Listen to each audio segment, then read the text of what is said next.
Bien, chicos, vamos a comenzar con la clase. El día de hoy tenemos que ver el tema de estética. Vamos a ver 2 semanas, ¿no? Por eso dice estética 1. El día de hoy vamos a ver historia, básicamente, algunos conceptos generales y también historia de la estética, es decir, lo que los filósofos han dicho a lo largo de la historia acerca del tema de la belleza y del arte. Y la próxima semana vamos a ver corrientes artísticas, ¿ya? Para complementar lo que vamos a ver hoy. Entonces, fíjate, la estética, como ya hemos dicho antes, es una disciplina filosófica que estudia la belleza y el arte. Esas son las dos cosas que estudia, ¿ya? Se pregunta qué es la belleza, cómo podemos definir la belleza y qué es el arte, cómo podemos reconocer una obra artística, qué características debe tener una obra artística para ser considerada como tal, ¿sí? Ahora, etimológicamente, fíjate, la palabra estética proviene del griego aiestetike, que significa dotado de percepción o sensibilidad, ¿no? En el sentido, obviamente, de que una obra artística tiene una base material y por eso, precisamente, es que puede ser percibida por los seres humanos, ¿no? Nosotros percibimos los objetos que nos rodean a través de nuestros sentidos, ¿no? Y en ese sentido, para apreciar la belleza, ¿no? Una obra de arte tiene que tener un soporte material, es decir, tiene que poder ser percibida por alguno de nuestros sentidos, ¿no? Para, por ejemplo, apreciar una pintura debemos tener vista. Las personas que no tienen el sentido de la vista no pueden apreciar una pintura, pero sí podrían apreciar, por ejemplo, una escultura si pudieran tocarla, ¿no? O pueden apreciar una pieza musical, que también es una obra de arte, ¿no? A través del oído. Pero si te das cuenta, toda obra de arte requiere de al menos un sentido para poder ser apreciada. Entonces, la obra de arte tiene una dimensión sensorial, ¿no? Que es fundamental para que exista, ¿no? Tiene una base material que es fundamental para que exista.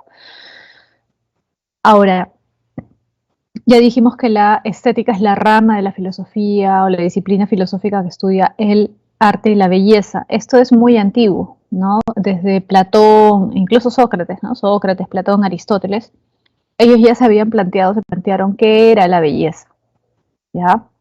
También se preguntaron qué era el arte. Entonces, este tema es un tema muy antiguo en la filosofía. Sin embargo, hay que considerar, fíjate ahí abajo a la derecha, que el primero en usar el término estética fue Alexander Baumgarten, que fue un filósofo alemán de la época de Kant, más o menos, ¿ya?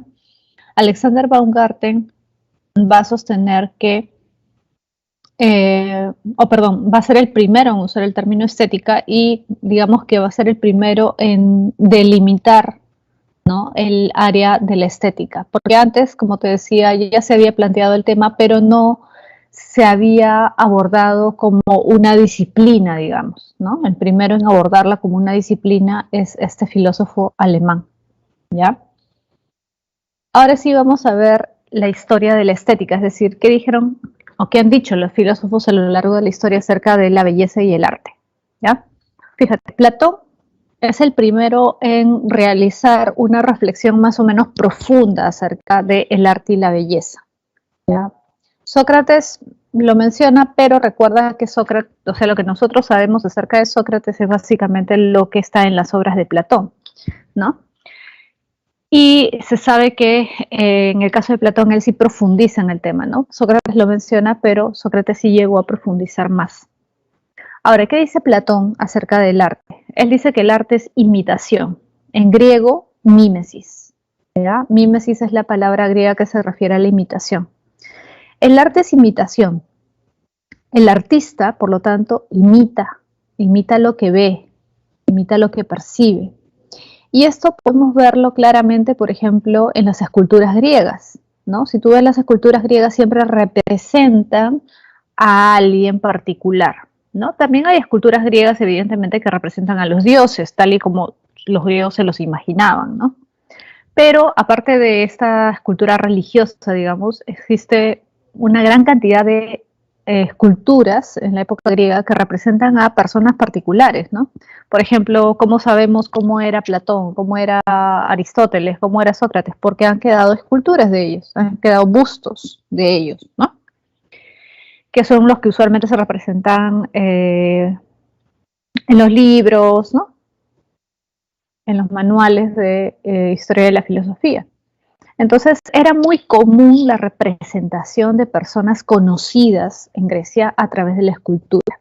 Filósofos, políticos, personajes importantes de una época, atletas también. Hay muchas representaciones de atletas, ¿no? Recuerda que los Juegos Olímpicos comienzan precisamente en Grecia, ¿no? En la ciudad de Olimpia, y era común representar a los atletas más destacados, ¿no? Incluso como premio a veces se hacía, ¿no? Se representaba a un atleta que había sido muy destacado en su época.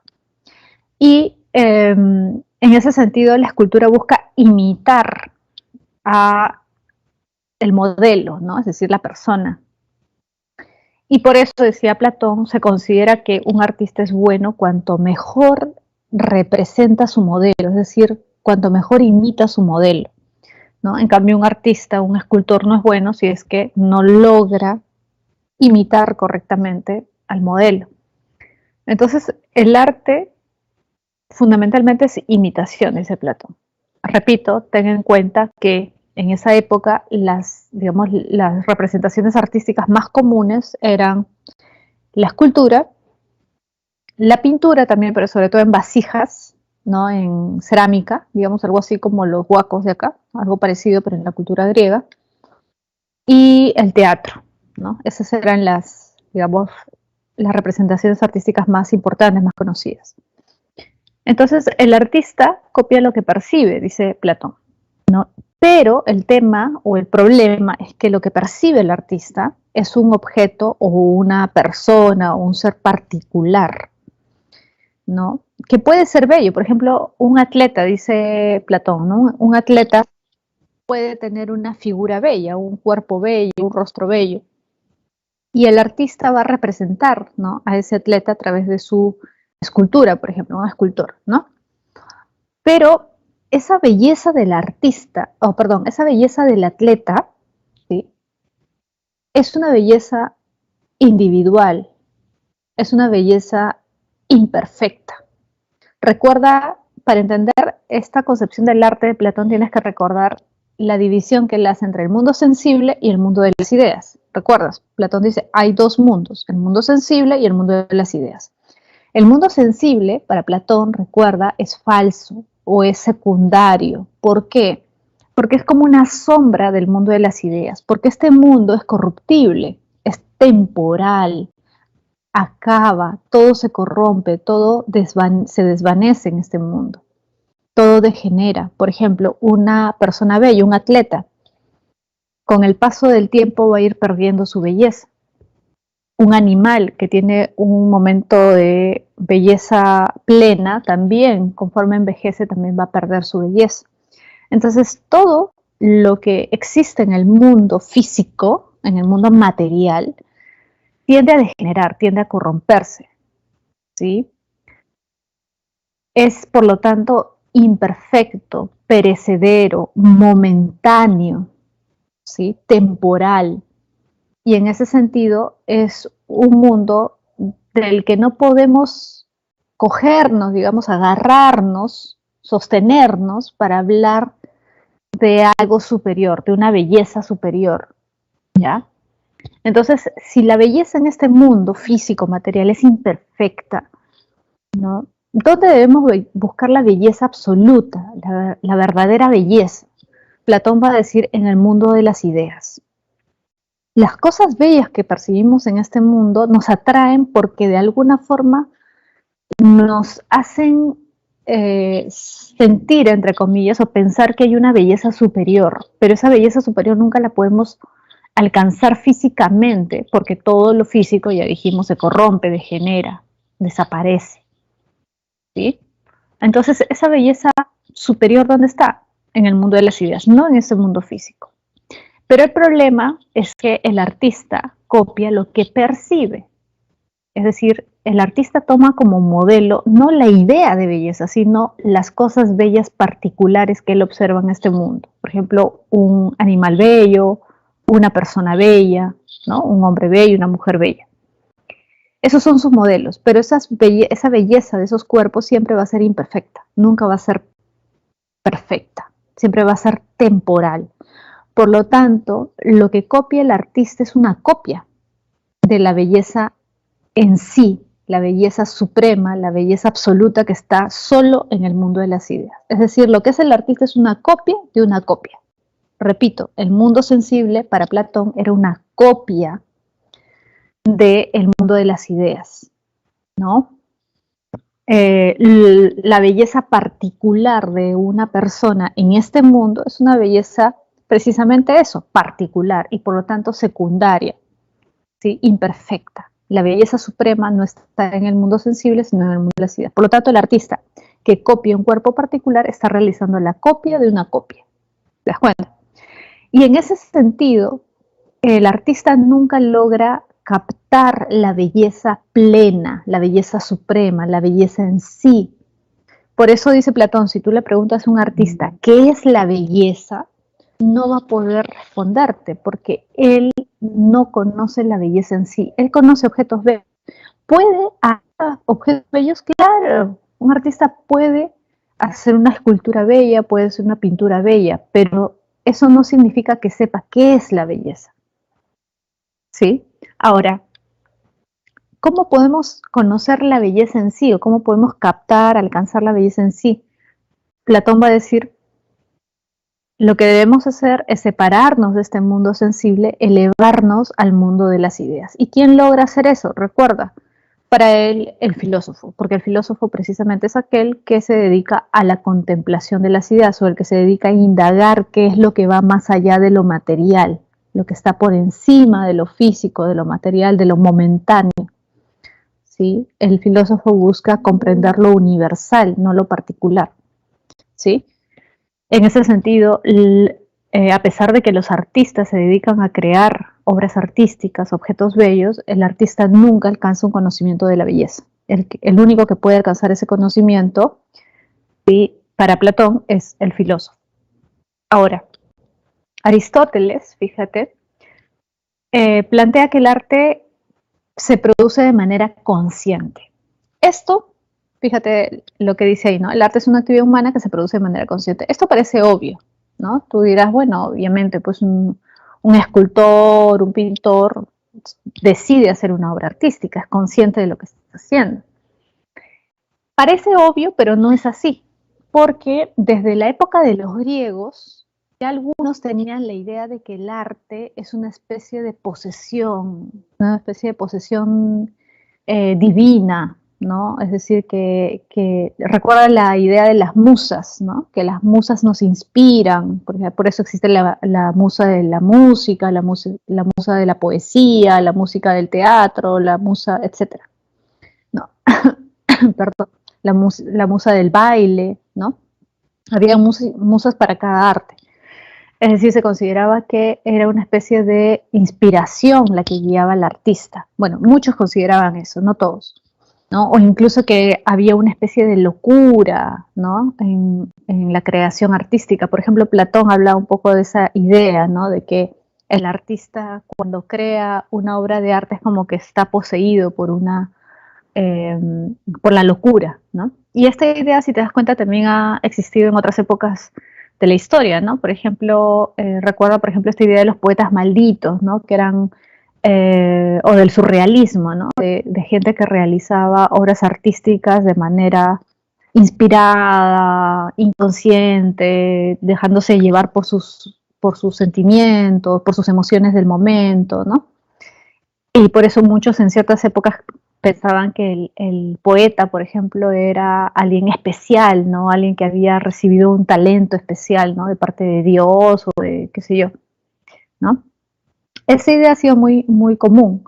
Entonces, precisamente por esto es que Aristóteles va en contra de esa idea y dice, no, el arte no es es mera inspiración. El artista no hace obras artísticas por mera inspiración. el artista produce obras de manera consciente. Y precisamente por eso es necesario que el artista emplee una técnica y que tenga conocimientos para aplicar esa técnica. Por ejemplo, el escultor. Cualquiera no puede esculpir una obra, por ejemplo, como lo hacía Miguel Ángel. El famoso David de Miguel Ángel es una escultura que si tú la analizas requirió de Miguel Ángel muchísimos conocimientos, conocimientos de anatomía, por ejemplo. Las mismas esculturas griegas, ¿no? Quienes las hicieron, es obvio que tenían conocimientos profundos de la anatomía humana, del cuerpo humano, ¿no? Eh, las poses, las posiciones en las que están estas esculturas también implican un conocimiento del cuerpo humano. Entonces cualquiera no puede realizar una obra de arte. Igual la música, igual el teatro. Hay ciertas características que tienen estas obras que hacen imposible que cualquiera pueda dedicarse a esto, ¿no? A realizar obras de arte. Entonces, la escultura, ya dijimos, requiere conocimiento del cuerpo humano, de la anatomía, pero también requiere el conocimiento, por ejemplo, técnico específico de cómo usar el cincel, cómo usar el martillo, cómo es el mármol, porque el mármol no es un material cualquiera, ¿no? Tiene sus características, ¿no? En el mármol no puedes corregir, ¿no? En las esculturas en general no puedes corregir. Cometes un error, ya esa obra de arte no sirve. Entonces, o ese pedazo de mármol, ¿no? Ya no sirve. Entonces, hay una serie de conocimientos que debes tener para realizar la obra de arte. Igual en la pintura, debes conocer los colores, debes conocer el tiempo de exposición, de oxidación de los colores, cómo mezclas los colores para obtener determinada tonalidad, el tiempo que debes dejar la pintura para que absorba lo suficiente y seguir pintando, ¿no? El diseño del cuadro, ¿no? Por ejemplo, en el Renacimiento el diseño era fundamental, ¿no? Como en la imagen que tienes ahí. Entonces, hay una serie de técnicas y de conocimientos que debe tener el artista para producir sus obras de arte. Por eso Aristóteles está en contra de esta idea de que el arte es pura inspiración o es fundamentalmente inspiración. No, Aristóteles dice, el arte es técnica, es una técnica. Es decir, implica una serie de conocimientos que el artista debe dominar. Igual el teatro, por ejemplo, que era una de las manifestaciones artísticas más importantes en Grecia. El teatro griego no está hecho porque sí, tal como se le ocurre al artista, sino el artista tiene que justificar lo que hace, ¿no? Es cierto que el teatro griego fue cambiando con el paso del tiempo, pero eso tiene una justificación, una razón de ser. Y a pesar de esos cambios, habían ciertas estructuras que no variaban. Por ejemplo, Aristóteles decía, el teatro o toda obra dramatúrgica debe tener un inicio, una especie de introducción, un nudo, es decir, un momento en que la tensión dramática llega a su cumbre, digamos, llega a su cúspide, y un desenlace, es decir, un momento en el que se resuelve el conflicto. Esto podemos verlo en todas las obras de teatro griegas, por ejemplo, en Edipo Rey, ¿no? Tú debes haber visto Edipo Rey con profesor de literatura en algún momento, ¿no? O debes haber escuchado. Hay una especie de introducción donde se explica cómo así es que Edipo se separa de su familia, ¿no? Luego un nudo, el momento en que Edipo regresa a su lugar de origen, ¿no? Y se da lo más importante, ¿no? Esto, bueno, el hecho de que mata a su padre, se casa con su madre, ¿no? Y el desenlace, es decir, qué es lo que ocurre después de eso, cómo termina esta historia, ¿no? Eso es algo fundamental, esa estructura, dice Aristóteles, es algo fundamental en toda obra, ¿ya? Y esta estructura debe dominarla muy bien el artista que hace una obra dramática, es decir, no puede hacerlo cualquiera. Claro, tú puedes conocer quizás la estructura nada más, pero una cosa es conocerlo como espectador y otra cosa es escribir una obra dramática, ¿no? Dominando precisamente la conexión entre estas tres partes, ¿no? Eso lo puede hacer bien un artista. ¿Por qué? Porque conoce las técnicas, conoce el modo de hacerlo, ¿no? Entonces, por eso el artista no puede hacer las cosas por mera inspiración. Hay una serie de conocimientos que están detrás. ¿Sí? Bien, vamos a pasar ahora a Kant, a la época moderna. Kant, recuerda, vive en el siglo XVIII, ¿no? ¿Qué es lo que dice Kant? Bueno, Kant sostiene que el arte tiene como finalidad la satisfacción en sí misma. Es decir, el arte no debe buscar algo que se desvincule de la propia experiencia estética. Es decir, el arte no debe ser un instrumento para obtener otra cosa más que el goce estético. ¿A qué se refiere esto? En pocas palabras, lo que está diciendo Kant es el arte no debe servir con otro fin que no sea el mismo arte. Por ejemplo, en la época de la Unión Soviética, ¿no? De la Unión de Repúblicas Socialistas Soviéticas, como tú sabes, esta Unión de Repúblicas tenía un trasfondo marxista, ¿no? Era un sistema socialista, ¿no? Basado en el marxismo, que buscaba la igualdad social, ¿no? Que era comunista. Y en esa época habían artistas, sí, en la URSS, ¿no? En la antigua Unión Soviética, habían artistas. Pero todos los artistas, digamos, eran promovidos por el Estado siempre y cuando ellos realizaran obras artísticas que estuvieran, ¿no? Dirigidas a promover la causa política del Estado. Es decir, consideraban, ¿no? que el artista debía servir a la causa revolucionaria. Su obra de arte debía ser un instrumento político, en otras palabras, ¿no? Entonces la poesía que se escribía tenía esa finalidad. Las películas que se producían tenían esa finalidad. Las pinturas que se producían tenían esa finalidad. ¿Qué diría Kant sobre eso? Para él sería completamente incorrecto. ¿Por qué? Porque para Kant el arte no debe salir de su círculo. ¿Qué es lo que manifiesta una obra artística? ¿Qué es lo que produce en alguien que ve una obra artística? El arte lo que produce es un placer, un goce estético, una satisfacción, ¿sí? Y eso está bien. Para eso ha sido hecho el arte a lo largo de la historia, cree Kant. ¿Ya?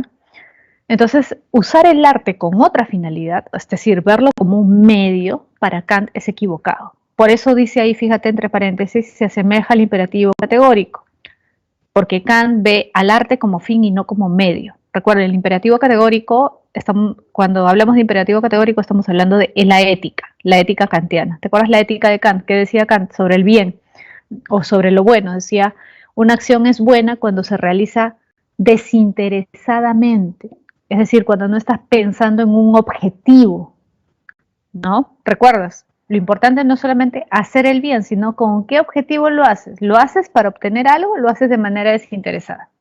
Ya.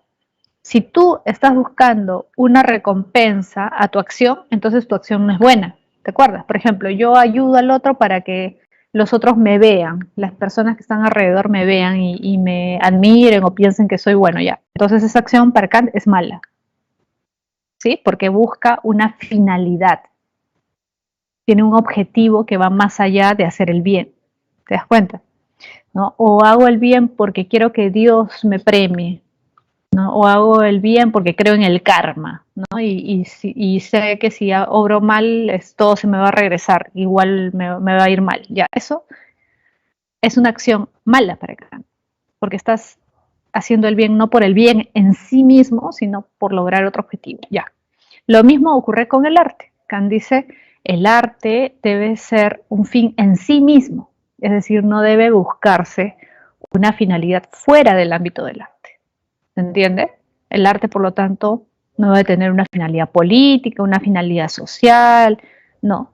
Debe buscar la satisfacción en sí misma, nada más, ¿no?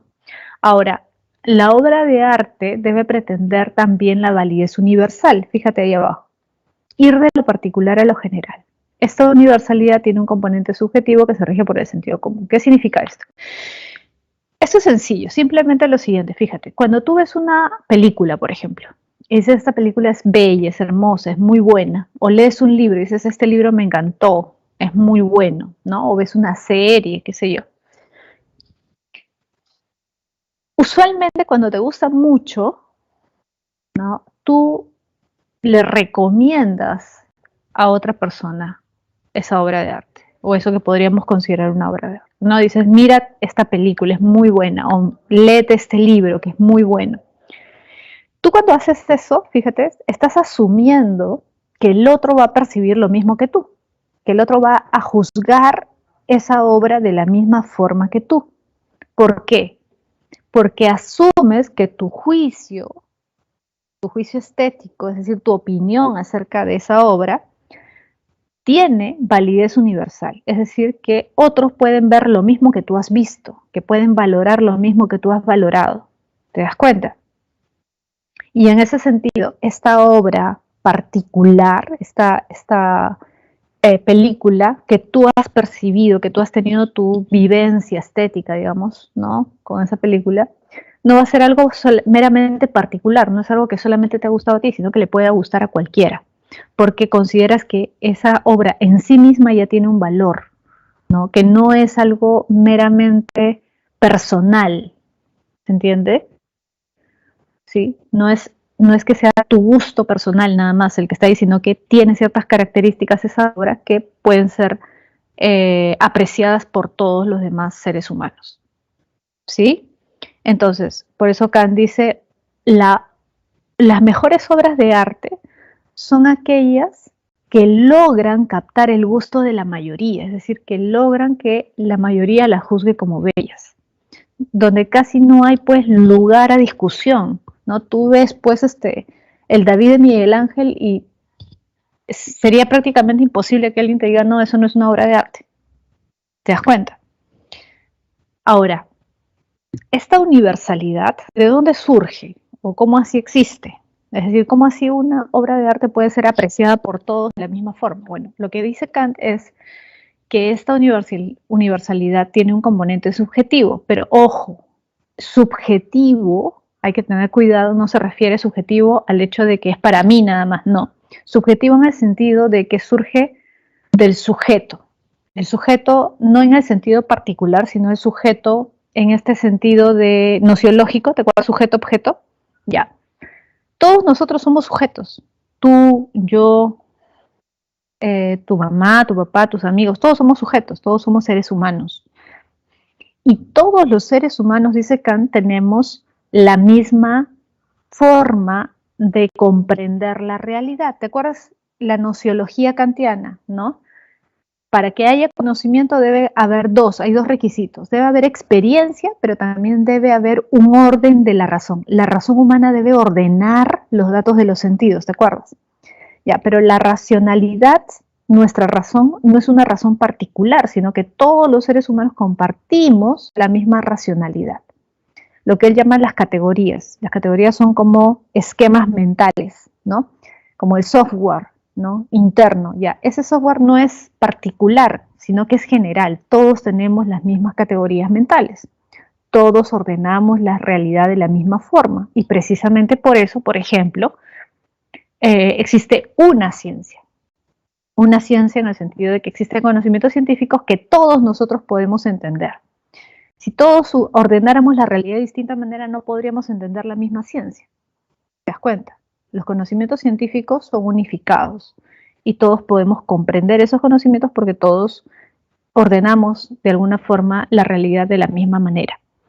Ahora, esta universalidad, por lo tanto, dice Kant, esta forma de ver una obra de arte todos de la misma forma, tiene un componente subjetivo, repito, subjetivo en el sentido de que todos nosotros, seres humanos, todos los sujetos, tenemos racionalidad. Y como nuestra racionalidad es la misma para todos, todos podemos ver lo mismo, todos podemos juzgar de la misma forma una obra de arte. ¿Se entiende? Esto es lo que llamamos sentido común. Sentido común. Es decir, alguien diría, por ejemplo, de David de Miguel Ángel, que es de sentido común desde el punto de vista estético, ¿sí? Que esa obra es bella. Todos podemos estar de acuerdo. ¿Por qué? Porque todos tenemos una forma de entender las cosas similar, una forma de juzgar las cosas que nos rodean de manera similar.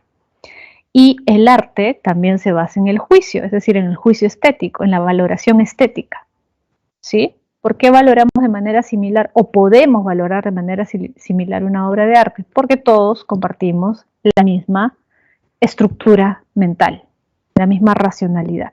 Por eso en el ámbito del arte hay un aspecto empírico, igual que es un tipo de conocimiento, diría Kant, ¿no? Así como en el conocimiento que hemos estudiado, la teoría del conocimiento de Kant, hay un aspecto sensorial, experimental, sí, porque la obra de arte tiene un aspecto sensorial, es experiencia, pero también hay un aspecto racional, porque la obra de arte también puede ser juzgada, puede ser analizada, puede ser apreciada, no solamente desde un punto de vista físico, sino desde el punto de vista racional. ¿Sí? Bien, vamos ahora al siglo XIX, fíjate. Acá tenemos a Hegel y a Nietzsche. Hegel dice que el arte es la expresión sensible de la idea. Fíjate, está la idea con mayúscula. ¿Qué cosa es la idea? La idea puede ser entendida de distintas formas, ¿ya? Pero digamos que la idea es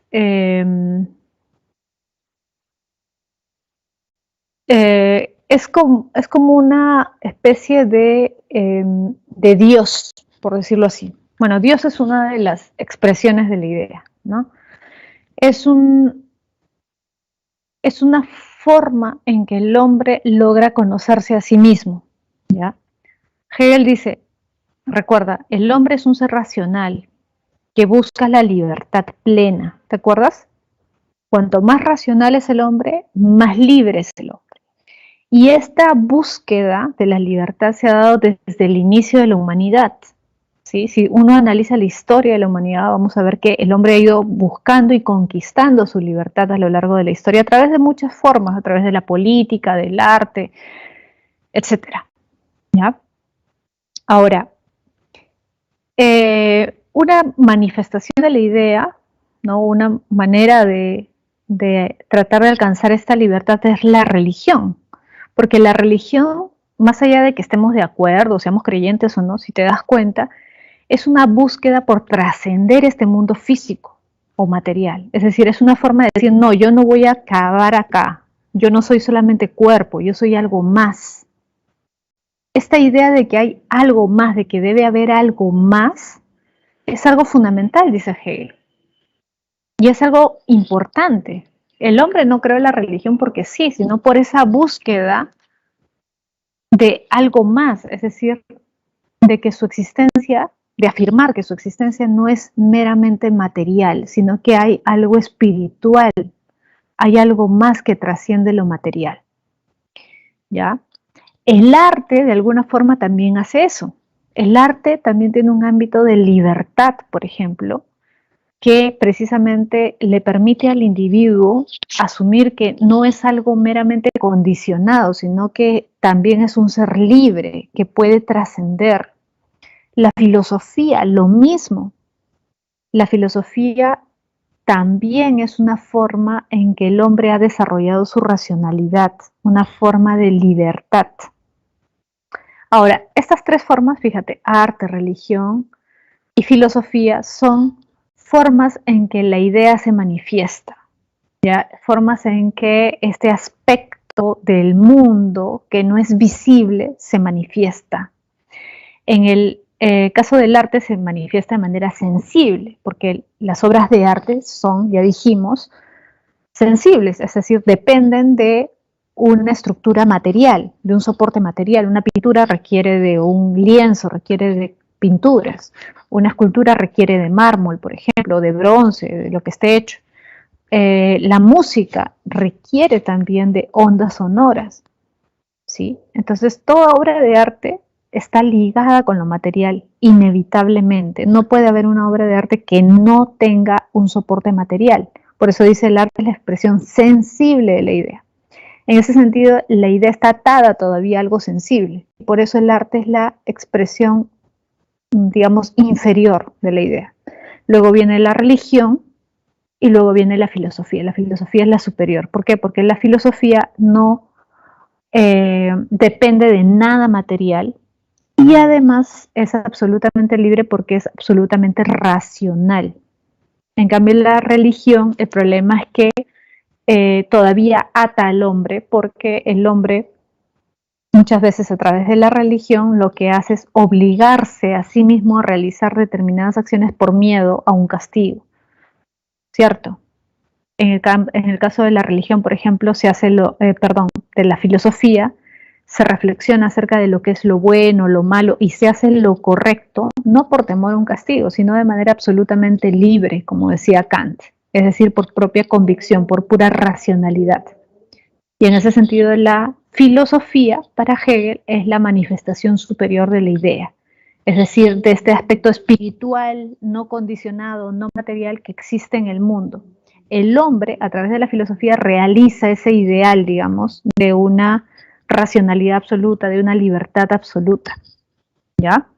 Ahora, la estética, dice Hegel, estudia la belleza artística, evidentemente. Estudia, por ejemplo, las pinturas, la escultura, las manifestaciones artísticas.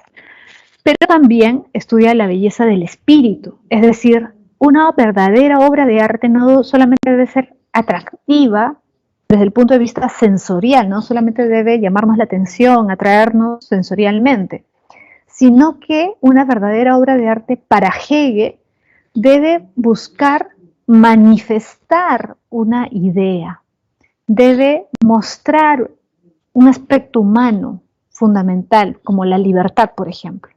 Y por eso Hegel considera que la cumbre del arte se ha logrado básicamente en Alemania con el romanticismo, ¿no?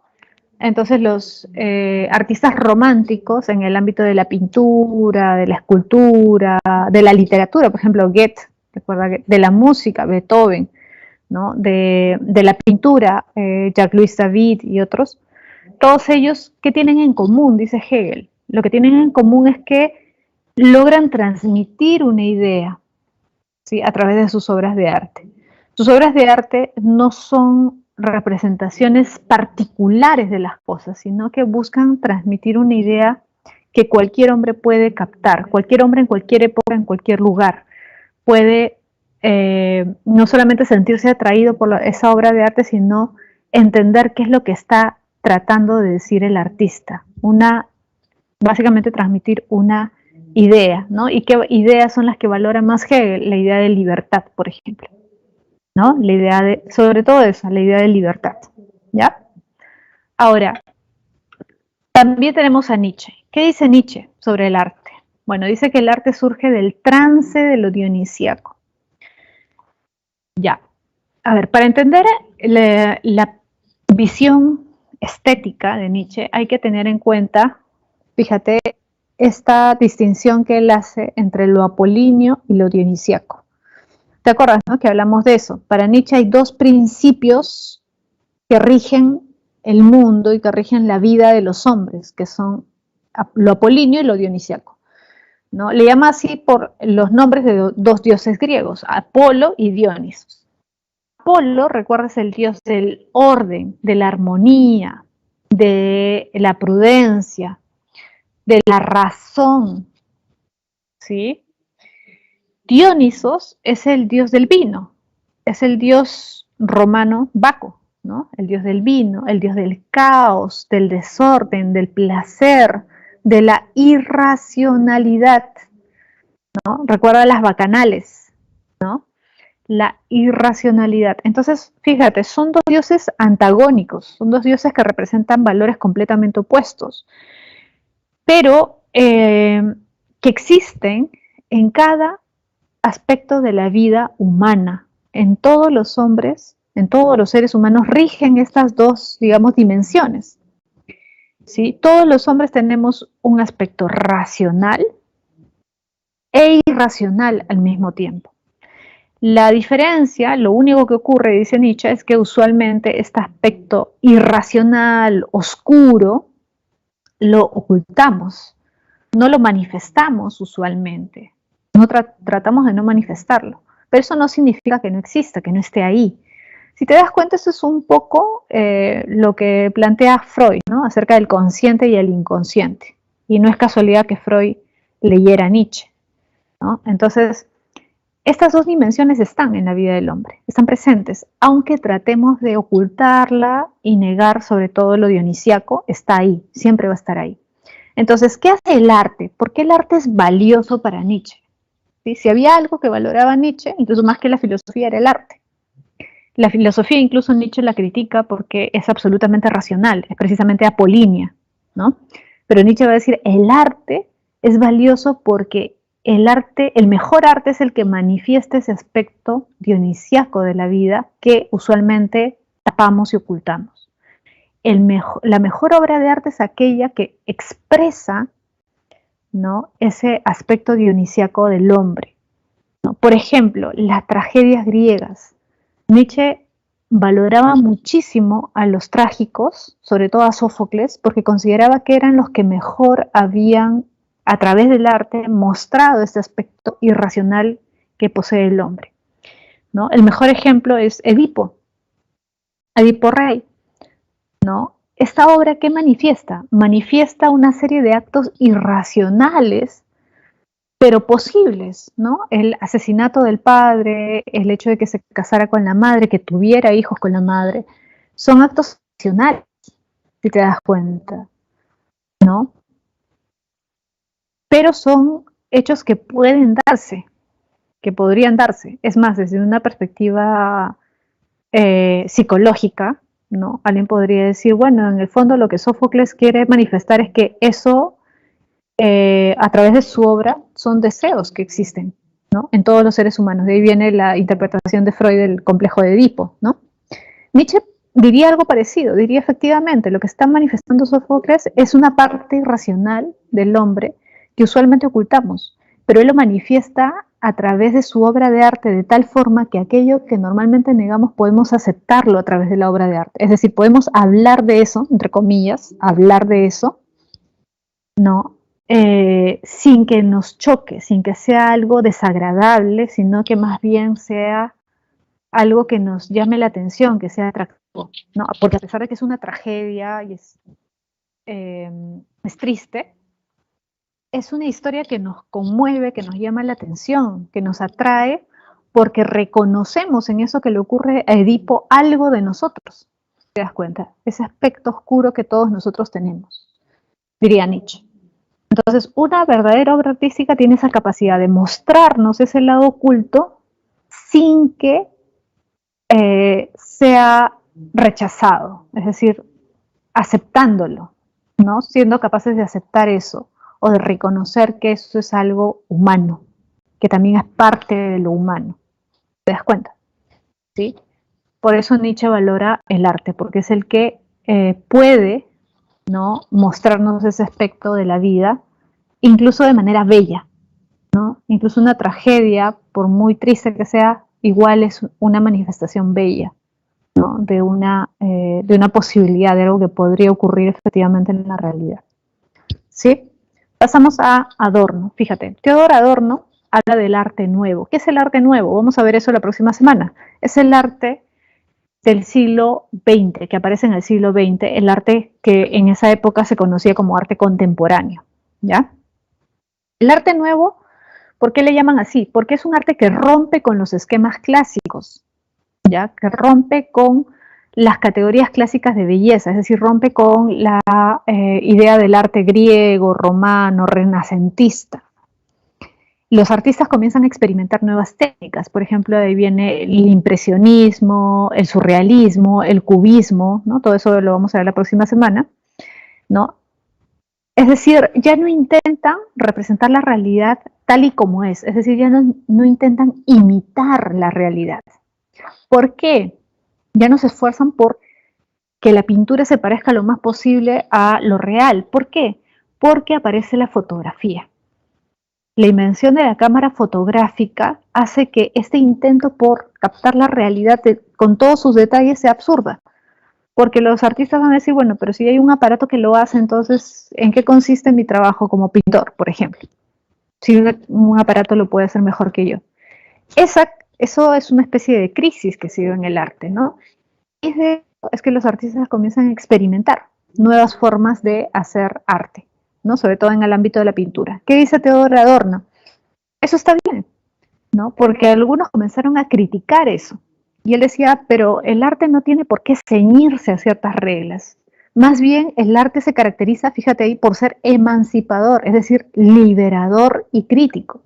Es decir, el artista no debe estar sujeto a un corset, a leyes que debe seguir inevitablemente, no. El arte es libre y a su vez es crítico, es decir, el arte no debe ser simplemente un adorno o no debe ser solamente eh, un esquema, ¿no? Que se debe seguir reglas y pasos que se deben seguir, sino que el arte también tiene un valor crítico. El arte no solamente sirve para imitar la realidad, sino que puede servir para criticar la realidad. Y eso es lo que comienzan a hacer los artistas de esta época, criticar la realidad, criticar políticamente, criticar socialmente la realidad. ¿Ya? Todo eso lo vamos a ver la próxima semana. Por lo tanto, la definición de Adorno, por lo tanto, Adorno va a decir que el arte varía de acuerdo al cambio de las sociedades, es decir, que lo que consideramos arte o la definición del arte puede cambiar de acuerdo al contexto. El arte no debe ceñirse solamente a ciertos parámetros, porque el arte de alguna forma refleja una época y las sociedades, las culturas, las épocas cambian. Por lo tanto, el arte también puede cambiar y eso no tiene que hacer que nosotros lo critiquemos, ¿no? Porque no se ciñen los parámetros o los cánones de belleza antiguos, ¿sí? Bien, vamos a pasar al siguiente punto, ¿sí? Que es la valoración estética y juicios estéticos. Fíjate, acá se habla acerca de cómo juzgamos las obras de arte, ¿no? Todas las obras de arte tienen algún contenido, es decir, significan algo, ¿no? Y nosotros valoramos esas obras de arte, por eso se llama juicio estético, ¿no? Es decir, en pocas palabras, todos nosotros decimos, por ejemplo, esta película es buena, este libro es bueno, ¿no? Gabriel García Márquez es un gran escritor, esta pintura es bella, esta escultura es fea, esto no es una obra de arte. Por ejemplo, si tú ves obras de arte más actuales, obras de arte posmoderno, muchos dicen esto no es arte, ¿no? Y algunos critican eso porque dicen, bueno, pero para ti no es arte porque no lo entiendes. Otros dicen, no, esto no es arte porque es feo. Algo feo no puede ser una obra de arte. Ya, cuando decimos todas esas cosas, lo que estamos haciendo es juzgar. Estamos realizando un juicio estético. ¿Sí? Cuando yo digo esta película es bella, esta película es muy buena, estoy haciendo un juicio estético. Cuando digo esta obra, este libro es el mejor que he leído, estoy haciendo un juicio estético. Cuando digo mi autor favorito es Gabriel García Márquez, estoy haciendo un juicio estético. Es el escritor más importante o el mejor escritor que he leído, estoy haciendo un juicio estético. ¿Te das cuenta? Ahora, ¿qué dicen los filósofos sobre esto? Bueno, Hume, ¿te acuerdas? David Hume, el empirista, sostenía que hay pocas personas que están calificadas para juzgar una obra de arte. Es decir, para Hume cualquiera no puede dar un juicio estético. Es decir, tú puedes darlo, bueno, pero no, no tiene por qué ser importante tu opinión, ¿sí? Nosotros debemos escuchar la opinión de gente calificada, dice Hume, porque no todos, ¿sí? Todos podemos realizar un juicio entre comillas, ¿sí? Porque cualquiera puede dar su opinión, pero no todos podemos dar un juicio estético válido, porque no todos estamos entrenados para eso. Hay personas, dice Hume, que necesitan entrenarse, educarse acerca del arte. Por eso es que hay muchas personas, dice Hume, que se dedican al arte, que no han comenzado a realizar obras de arte de la noche a la mañana, sino que desde niños quizás han estado acostumbrados a apreciar obras de arte, en libros o en persona, ¿no? Por ejemplo, Hume diría, alguien que se dedica a la crítica de arte tiene que ir a museos, tiene que conocer obras de arte, tiene que conocer técnicas, tiene que leer sobre eso, tiene que estudiar, profundizar, porque existen reglas para emitir juicios estéticos, ¿sí? Entonces, cualquier juicio estético no puede ser admitido como válido, solamente se admiten como válidos los de aquellas personas que han estudiado, que han profundizado, que están acostumbradas a apreciar obras de arte, que han cultivado su gusto estético, que tienen buen gusto. Cualquiera no tiene buen gusto. Y no es algo natural, dice Hume, es algo que se entrena. ¿Sí? Es algo que se entrena. Por eso es que, por ejemplo, si tú vas a un museo o una galería de arte donde hay una exposición de un pintor, ¿no? Hay un curador. El curador es el que lo que hace es explicar al público, ¿no? A través de leyendas, ¿no? De cuadritos donde pone una reseña, qué es lo que el artista ha querido manifestar a través de su obra de arte, qué ha querido expresar. ¿Eso lo puede hacer cualquiera? No. Un curador se supone que es alguien preparado, que alguien que entrenado para dar un juicio acerca de una obra de arte. ¿Te das cuenta? Yo diría, efectivamente, así funciona. Cualquiera no puede dar una opinión. ¿Sí? Cualquiera no está entrenado, calificado para dar una opinión. Ahora, Walter Benjamin, fíjate. Walter Benjamin fue un pensador, un filósofo marxista. ¿Ya? Y en el marxismo hay una, sobre todo en la teoría económica marxista, hay una diferencia entre valor de uso y valor de cambio. Repito, hay una distinción entre dos tipos de valores, valor de uso y valor de cambio. Valor de uso significa la utilidad que tiene un objeto. ¿Ya? Todos los objetos tienen un valor de uso. Por ejemplo, yo tengo zapatos. Los zapatos son útiles porque tengo que caminar, ¿no? Los uso para caminar. Tengo un libro. El libro lo uso para estudiar, tiene un valor de uso, una utilidad. Una olla me sirve para cocinar. Una laptop, ¿no? Me sirve para recibir mis clases. Una mesa. Todas las cosas que existen tienen un valor de uso, una utilidad, algo para lo que son usadas. Pero también tienen un valor de cambio, ¿ya? Un valor de cambio. El valor de cambio es otra cosa, no es la utilidad, sino el dinero por el que puedes cambiar ese objeto, ¿sí? Entonces, algo puede ser muy útil, pero su valor de cambio es pequeño. Por ejemplo, una olla. ¿Cuánto te cuesta una olla? Pues no sé, 50 soles, 100 soles, ¿no? Su valor de cambio no es mucho, pero su valor de uso es alto, porque si tú no tienes olla, no puedes cocinar nada. No tienes una olla, una sartén, no puedes cocinar nada, ¿no? Y te mueres de hambre. Entonces, el valor de cambio es poco, pero el valor de uso es alto. ¿Sí? Hay cosas que tienen al revés, por ejemplo, valor de cambio o de uso, perdón, un reloj, imagínate de una marca conocida, un Rolex, ¿no? Te cuesta $50,000. Tú no te compras el Rolex para ver la hora, ¿no? Porque no necesitas gastar $50,000 para ver la hora, tienes tu celular. Pero el valor el valor de cambio es altísimo, $50,000. El valor de uso, casi nada, porque no lo usas para eso, no tiene una utilidad en ese sentido. ¿Te das cuenta? Bueno, tiene otro tipo de utilidad. No sirve para tener estatus, mostrar que tienes dinero, qué sé yo. ¿Sí? ¿Te das cuenta? Entonces, el valor de uso y el valor de cambio no necesariamente están ligados. Y eso es lo que ocurre con el arte. El arte no tiene un uso directo, no sirve pues para comer, no sirve para, pero su valor de cambio es altísimo, ¿no? Por eso tú ves cada cierto tiempo que aparecen noticias, ¿no? Hoy se vendió una pintura de Frida Kahlo por $9 millones, ¿no? O vendieron un Picasso por $100 millones. ¿Te das cuenta? La obra de arte tiene un valor de cambio, es decir, se ha vuelto una mercancía más, dice Walter Benjamin, ¿sí? Ya ha perdido su valor ritual. Antes, en la antigüedad, tenía un valor ritual, un valor social. Ahora tiene otro tipo de valor, un valor comercial. ¿Sí? Estos simplemente son cuestiones que están en la separata, ¿sí? No son relevantes. ¿Sí? Simplemente son ejemplos. Y te dejo acá las claves y ya nos estamos viendo la próxima semana. ¿Sí, chicos? Cuídense mucho, nos vemos.